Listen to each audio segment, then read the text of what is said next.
धनबाद के बीजेपी सांसद ढुलू महतो और निरसा विधायक रूप चैटर्जी के बीच वाक्य युद्ध चरम पर है।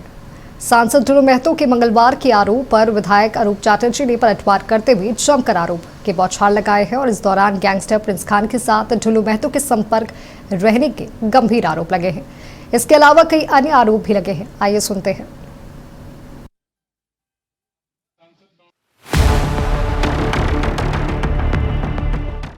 ये पुलिस की रिकॉर्ड्स में भी है जो धनबाद जिले में दो राजनीतिक लोग प्रिंस खान के हमेशा ही संपर्क में रहे हैं। उसमें से एक व्यक्ति जो है वो ढुलू महतो है। संसद की गद्दी से उतरेंगे जिस दिन वो बीजेपी छोड़ेंगे, आप देखिएगा एनआईए उसको जेल भेजे। वो अपने आप को राम भक्त कहते हैं, वो देशभक्त हैं और देश छोड़ने की भी बात कर रहे हैं। मतलब 400 करोड़ मिले तो वो देश छोड़ के चले जाएंगे। मैं कहता हूं वो दुबई में अपनी पूरी ठिकाना बना के रखे हैं। प्रिंस के माध्यम से सारा पैसा एवं पूरी ठिकाना वो दुबई में बना के रखे हैं। और जिस दिन वो सत्ता से हटेगी, अब 2029 के बाद देखिएगा वो दुबई भाग गए। मैं सरकार से मांग करता हूं जो उनकी पासपोर्ट से लेकर तमाम डॉक्यूमेंट जब्त करके रखा जाए ताकि वो दूसरे के तरह भाग के देश छोड़ के भाग ना जाए और उनके ऊपर एनआईए से लेकर सीबीआई की जांच होनी चाहिए।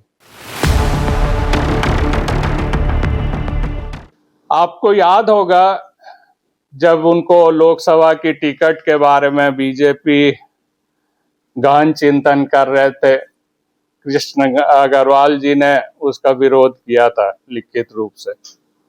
किस तरीके से कृष्ण अग्रवाल को वो धमकाए थे और बाद में उनकी जो बयान आई वो बयान मोटामोटी हूबहू प्रिंस खान के साथ मिलता हुआ बयान था और कृष्ण अग्रवाल को भी प्रिंस खान के द्वारा भी धमकाया गया था। बाद में सरजू राय जी भी इस मैटर पे पड़े और सरजू राय जी को भी प्रिंस खान के द्वारा, इन लोगों के द्वारा टकला कहा गया। तो दो दोस्त जब मिलते हैं तो स्वाभाविक बात है उनकी विचार, आचार, बातचीत सब एक समान होते हैं। तो प्रिंस खान और ढुलू महतो की जो दोस्ती है, उनकी सोच, उनकी विचार भी एक समान लगती है।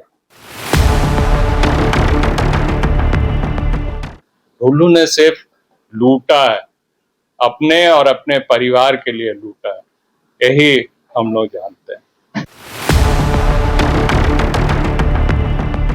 हमें टकला, कछुआ, ये तमाम शब्दों का इस्तेमाल किया। अगर आप देखेंगे जो भाजपा या जनसंघ के जो नायक रहे हैं श्यामा प्रसाद मुखर्जी, उनकी अभी प्रोग्राम पूरे देश भर में चल रही है 6 जून से 23 जुलाई तक। तो श्यामा प्रसाद मुखर्जी को ये मतलब अच्छी श्रद्धांजलि हमारे सांसद महोदय के द्वारा दिया गया है, जो वो भी हम समझते हैं जो उनके भी सर पे बाल नहीं थे। आप सरदार वल्लभ भाई पटेल के बारे में आप लोग जानते हैं, जो जिनकी इतनी बड़ी मूर्ति गुजरात में लगाई गई। वो भी अगर ढुलू महतो जी के कथन पर चले तो वो भी कछुआ एवं टकला है।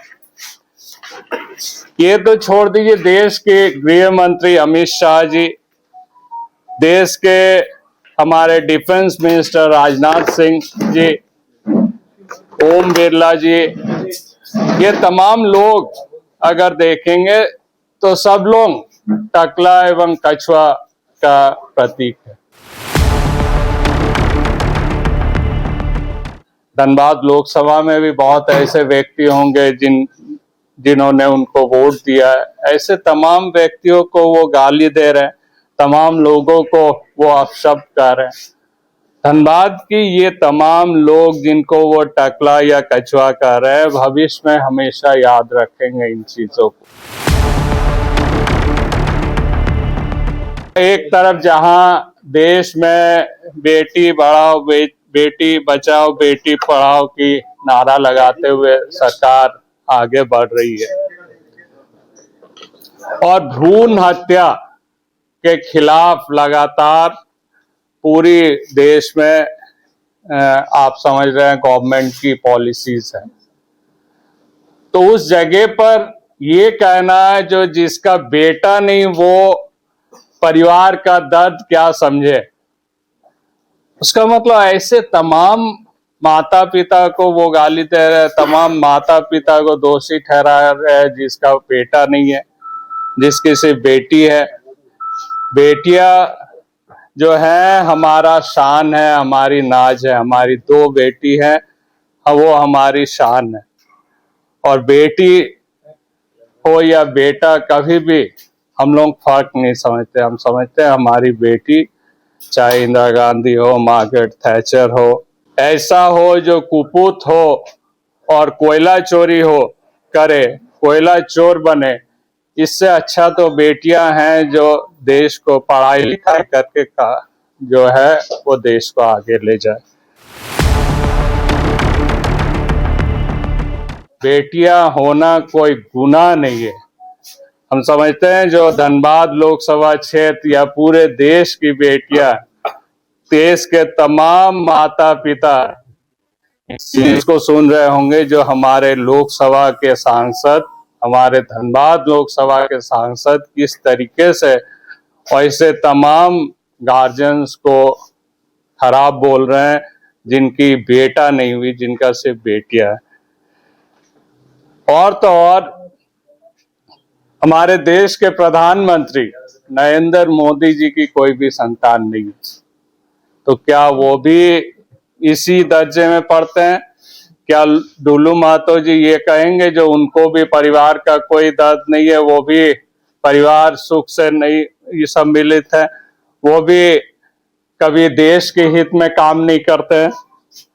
तो इस तरीके के छोटा मानसिकता के लोग, हम लोगों को शर्म आती है जो वो हमारा रिप्रेजेंट करते हैं पार्लियामेंट में। ये लोकसभा के दौरान ना डुल्लू महतो ने हमसे संपर्क किया था, ना हमसे कोई बातचीत हुई थी। हमारे अपना कैंडिडेट था और सबने देखा है जो हम कितनी मेहनत किए हैं अपने कैंडिडेट के लिए। डुल्लू जब विधायक थे, वो जेल में थे, वो आपका वर्दी फाड़ने वाले कांड में 6 महीना जेल में था, तो उस समय शरद के ऊपर एक रंगदारी एक्ट की केस हुई और वो लगातार हमारे पास खबर भेज रहे थे जो एक बार अयोध्या को बोलिए मिलने के लिए, एक बार अयोध्या को बोलिए बात करने के लिए। मैं जेल के अंदर उनसे मिलने गया, ये तो सीसीटीवी या पुलिस रिकॉर्ड्स में भी मिलेगी जो हमने किया।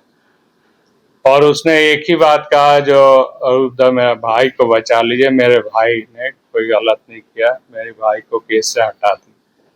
मैं तत्काल वहां से निकलकर हम सीनियर एसपी से मिले और सीनियर एसपी ने को सारा चीज बोला। सीनियर एसपी ने इमीडिएटली डीएसपी को बोला जो कल शाम तक फाइल मेरे पास आना चाहिए, इसका नाम हटना चाहिए, और रात तक उनका भाई का नाम हमने हटा के उनको किया।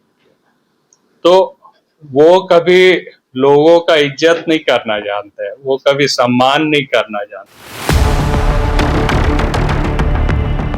गोविंदपुर में एक घटना घटी थी जिसमें 43 एकड़ सरकारी जमीन भूमि का घेराबंदी किया जा रहा था, जिसमें उसने कहा जो वो सिख समुदाय के खिलाफ है।